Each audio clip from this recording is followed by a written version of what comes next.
Hello, Internet. Welcome back to another edition of Eric's Corner with a word of the not so wise.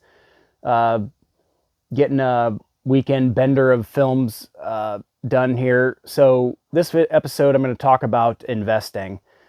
I know I'm not really the type of person you'd go to for advice on such things, but I'm going to give you advice on where to get better advice.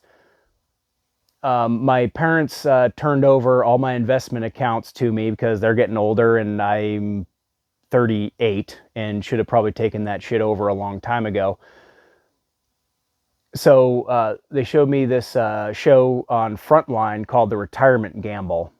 And it's about investing money, and I will put the link in the comments. It's extremely good advice. I've been telling people at work to watch it. I work with this 19-year-old and this 16-year-old, the boss's son, and I'm like, hey, you need to start investing money. Real easy to do. You got apps on your phone, etc. You can put things on auto pay. Real simple. One thing that's really stood out, I watch Charlie Kirk a lot. Really sharp guy. I really pretty linear opinions on a lot of things he says, but he was talking to one person and said, well, just because somebody gets rich doesn't mean somebody else gets poor. Okay, not necessarily, but I think I got a gotcha here on him because the founder of the Vanguard, I think his name's John something. Again, you'll see him in the link that I'm posting. So you put your money into a retirement account, let's just say. We'll scrape aside 401ks and the matching contribution accounts that companies have. We'll talk about that here in a second. So if you're making 6%, say, there's a maintenance fee on it of, say, 2%.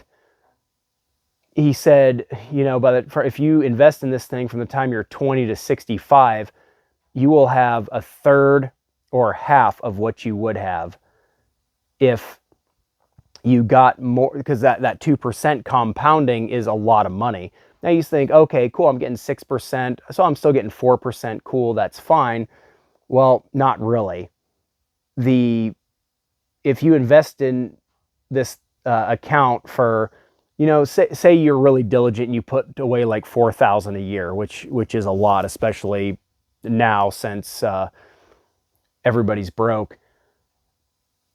By the time you retire, say it's $2 million because you got 4% because you gave them 2%, it would be $3 to $6 million. So instead of having this, okay, $2 million when you retire, if your house is paid for, you have no bills, you can spend a lot of money a year and, budget yourself. Hopefully you don't have any end of life, huge expenses to drain it and you have a little money to leave to your kids.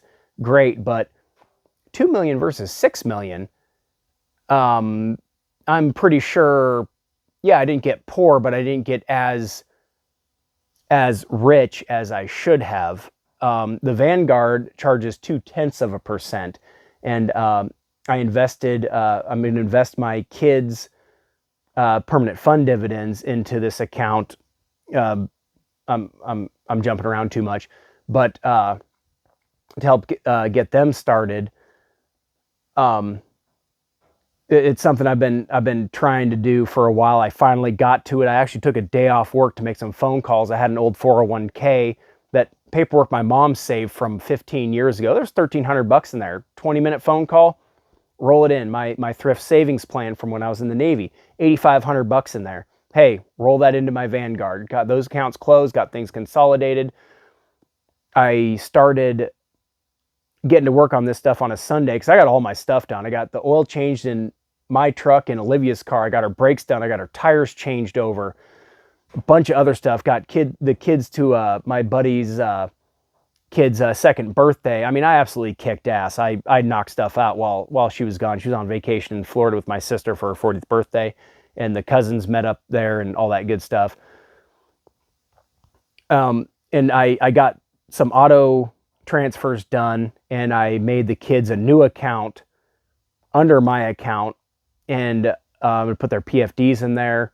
So when they graduate, they got money for college, provided they want to go for, college still has some good programs, mechanical engineering or something like that. They're not going to go for gender studies, but if they're a chip off the old block, like I'm sure they are, trade school or whatever. I just want them set up so they don't feel like they have to join the military because they need the college money or they have no other options. That would absolutely destroy me. I would not encourage them to enlist. I'm fourth generation military, third generation Navy, possibly fifth. I mentioned that in another show. I'm looking into it, but I don't want them to feel like they have no options and that's what they got to do.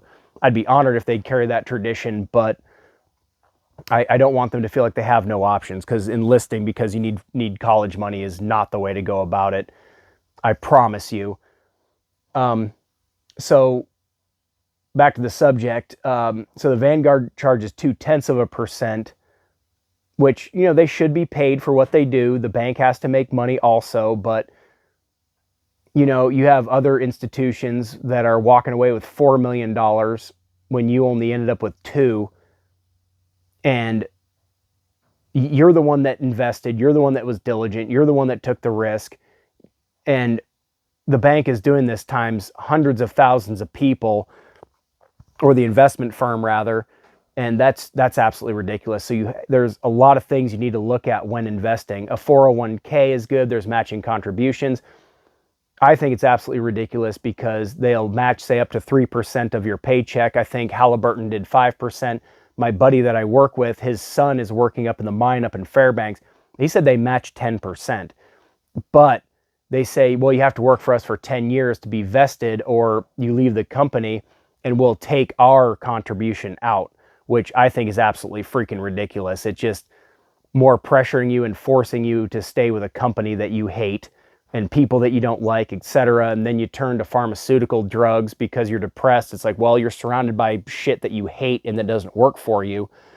You know, or, well, I got to keep my health insurance, or so on and so forth. So that's all just absolutely, that's all absolutely terrible. And I prepared no notes here, and I should have, because I'm bouncing all over the place. But I was going to bring my paperwork on and show you the files. I mean, my investment stack is about this thick, and it's covered in scribbles and writing. But these days you have apps, you have auto pay, you have all kinds of things where you can set this stuff up, man. The first 2 investment accounts I looked at, it took me 5 or 10 minutes to set it up. Clicked right through, and I'm horrible with computers and phones. I don't read well. So this stuff is, I got a very short fuse and very short tolerance for working with this stuff. It was so simple. And the other 2, to attach one of my accounts, it blocked me. It was like, okay, you can attach, but it stopped. Had to call them, give them the routing number, all that good stuff. And they're like, okay, it's going to take, you know, a week to go through. Cool, no problem. So I got to follow up and finish attaching these things and put them on auto withdrawal. So it's not like a regular checking account where I just say, hey, send this money over here. I have to tell it, hey, pull this money out of here, because there's 4 different, like Vanguard, for example, I have 4 different investments. So I have to tell it where that money goes. I'm not just throwing it into an account, so I can, you know, put more in one, less in the other, whatever, so forth. And I've talked about how it's all doom and gloom, like, oh, we're piss broke. There's no money to even survive, much less actually put money away into savings. You can put $5 a month in. I know it sounds like bullshit. I was given this advice, put $20 a paycheck away into something, and this was before smartphones and all this stuff where you can just auto withdraw it.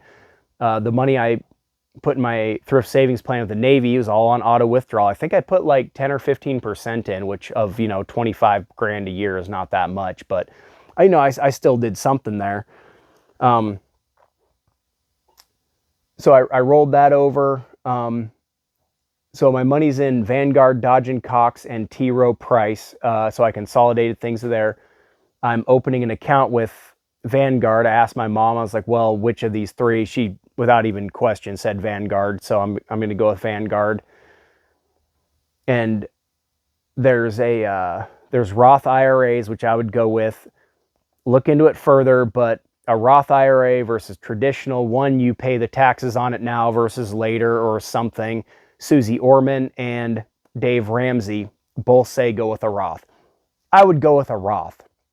again, I'm not giving you my advice. I'm giving you the advice of people who have better advice here, investment gurus and so forth. Also, I mentioned in another video, invest in the total index. Trying to buy individual stocks is an absolute crapshoot. I get a wild hair and say, oh, I'm going to play some stocks, and it never really works out. I mean, I haven't lost my ass, but I haven't really struck it rich either. I mean, I panic bought stock in 2020 when I got out of the Navy and invested in stuff that was down 95%. And most of them just completely ended up crashing, which I didn't really foresee that happening. But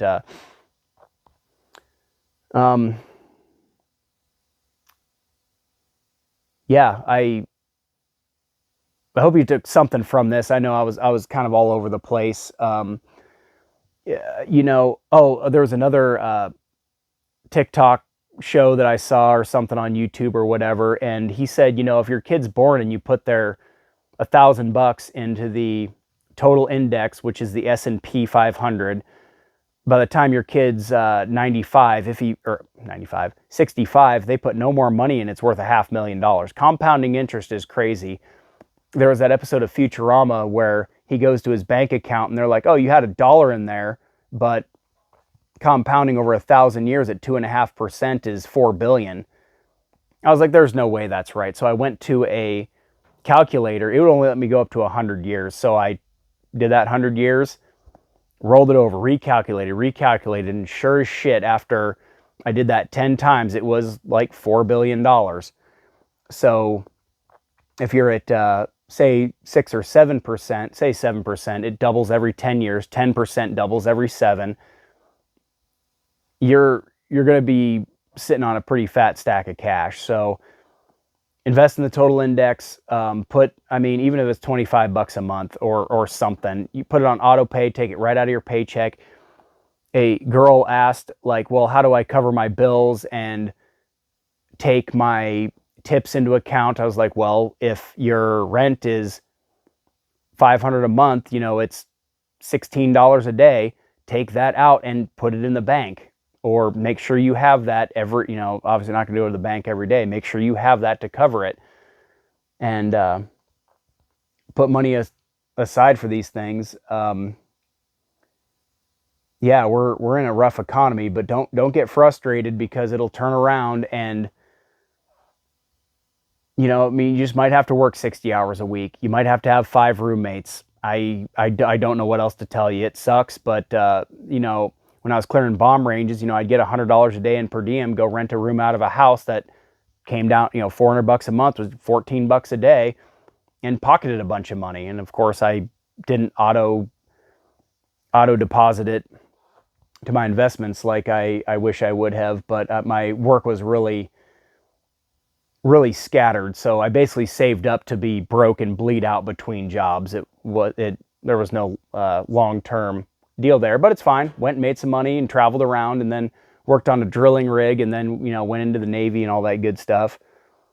But now that I'm at the point where it's okay, I'm doing construction, and there will be some kind of work for me. I'll go fishing, I'll work on boats, I'll build stuff, I'll go mechanic. Whatever I got to do. So put that money in the bank, and don't get suckered into buying shit you can't afford. You got a vehicle payment, and then a cash loan for something, and then a loan. Oh, a 4-wheeler, it's only $100 a month, and a snow machine's only $100 a month, and this cash loan I want for something is only $100 a month. Well, then all of a sudden it's half of one paycheck. I paid my truck off and another personal loan that I took out to pay taxes 3 years ago. And it's like, oh, holy smokes, my bank account is blowing up not having these $600-700 a month in payments. So, and I mentioned the PFD, that's something we get here in Alaska. And, my parents put it away for me, and I'm going to put it away for my kids. I understand if you're piss broke and you need that money to survive, obviously you can't really invest it for your kids, but I had friends that their parents were doing very well for themselves, and they just took the money and spent it. Like, dude, dick move. I understand, your kid needs to pay his own way and stuff, but and you'll teach him to work hard and hustle and all that good stuff, but you could have hooked him up with some college money or trade school money, or uh, I think my sister used some of hers to put a down payment on her first condo or whatever. Um, which was good, and she rented a room out to make extra money. So yeah, Frontline, that episode will be in the comments. Invest, save for the future. Don't get too doom and gloom and just act like there's just no future here. Trust me, I'm in this economy too, and I'm a skilled tradesman. There's beyond, as long as I'm working, there's beyond no reason I shouldn't be just balling the hell out. But that's just kind of got to roll with the punches. So, keep your head up, work 3 jobs if you have to. Trump just got rid of tax on overtime and on tips. So that's absolutely fantastic. I personally think, to me, you got to be making a minimum of 30 bucks an hour for overtime to really be a good incentive. I've worked for some places like, oh, well, we'll only pay you 20 an hour, but there's lots of overtime. It's like, okay, so I make a barely enough to survive after I hit overtime. That's just simply not going to work. It's an employee's market right now. You have all the leverage. Go jump around jobs. Take they offer a 401k or whatever and matching contributions. Roll it into another account before they can take it, if you can do that. I'm not sure how that works. So yeah, I hope this was helpful. Hope it was inspiring and encouraging, because it doesn't take that much a month to actually have something when you're older, or something to will to your kids or whatever.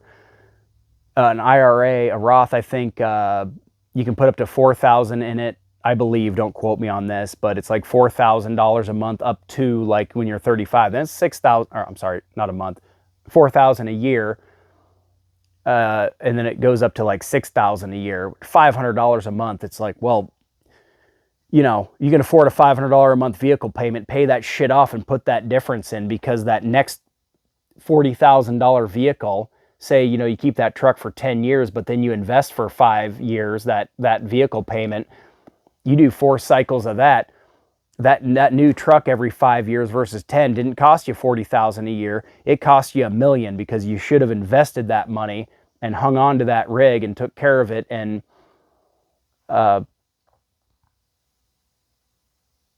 not, like, oh, well, it's paid off, I'll just go buy another one. It's like, well, no, you hang on to it and put that money into an account for retirement, because that amount could be $300,000-$400,000. And if you invest other money on top of that, we're talking millions by the time you're retired. You have time on your side. Like I said, these younger guys at work, you need to start an account now. You put $1,000 a year into it, you're good to go. When they were talking about the thrift savings plan when I was in the Navy, I'm glad I got to this, because I almost forgot.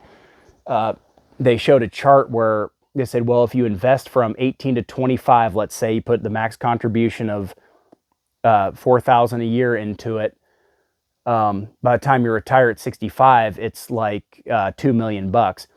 If you invest from 25 to 30, now your initial contribution is $40,000 versus only like $30,000. Now it's $1.8 million. And if you invest from 35 till you retire, 20 years, now your initial contribution is now $80,000, and now it's only $1.6 million. The compounding interest is absolutely crazy. Like I mentioned, when they charge that 2% maintenance fee on it or whatever, it's a lot more detrimental than you think it is. So, in the S&P over the last 10 years has averaged like 10%, which is really good. So look into it, get some advice from smarter people than me, and so on and so forth. I hope this was helpful. I jumped around way too much. I should have prepared notes and gone off bullet points like I try to do. But yeah, thank you for joining me. Have a good rest of your weekend.